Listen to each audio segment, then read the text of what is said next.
everything Al Voecks does, he does in a big sort of way. First of all, there's that big voice. I mean, who wouldn't like to have a set of pipes like this? More problems at Tennessee State University. This time, Titans owner Bud Adams is involved. Adams says he's withdrawing. And he's been a big presence in Middle Tennessee broadcasting since 1963. 2014 inductee Mike Bohan recently paid Voecks a visit and gave Al a pretty big surprise. Last time I saw you, we were at the Hall of Fame. Yes.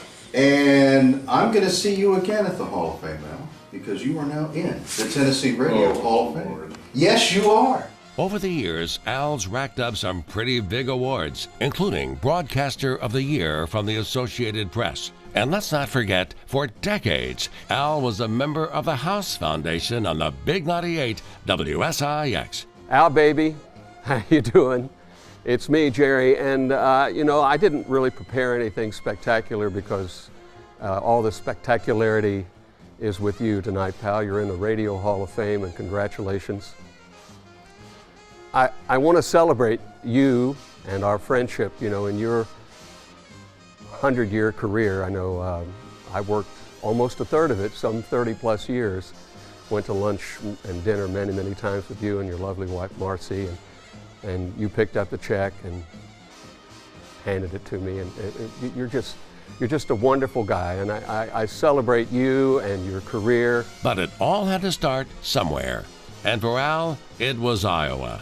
When he moved south, he handed over his anchor chair to someone else who hit the big time. Actually got my first job in television because somebody who became, I think, pretty prominent here in radio, a man by the name of Al Voecks. Sure. He was working in Sioux City, Iowa, and he went in the Air Force, and it was Al's job that I took. Al's still here in town. Is that right? He's not on the radio anymore, but he'll be thrilled to hear that. Well, if you see him, tell him I'm still grateful. At WSM, Al did news for yet another big-timer and one of our previous inductees, Pat Sajak.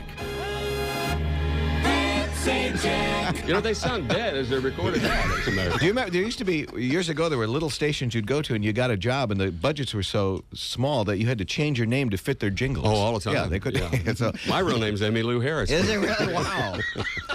I love your stuff. Thank you very much. When I was doing my radio gig at WSM at 3:30 in the afternoon, the deal was Al, who was doing news, was supposed to come in and do a couple of minutes of news headlines. But one day we got to fooling around a little bit and kidding around, and before you know it, it kept expanding and expanding, and it became a show within a show, and we had great fun with it. Al is very funny and very quick and very sharp. But what I admired most was, with all that silly stuff going on, he never lost sight of the fact that he was there to do the news, and somehow he managed to pull off that balance brilliantly. I've always wanted his voice, frankly. It really annoys me that he has it and I have this one. News on both radio and television, weather, sports, and more. Al's been there and done all of that. He's also been a regular producer on Public Broadcasting's Tennessee Crossroads, and he's covered stories on just about everything, including a whiskey distillery. Yeah, wonder whose idea that was. Think about it. Al going to a whiskey distillery. Imagine what a big story that was. Television anchorman, radio program and news director, admired on-air personality. Wow. And a guy with his own big jingle. Now here's Al. We now proudly welcome Big Al Voecks to the Tennessee Radio Hall of Fame.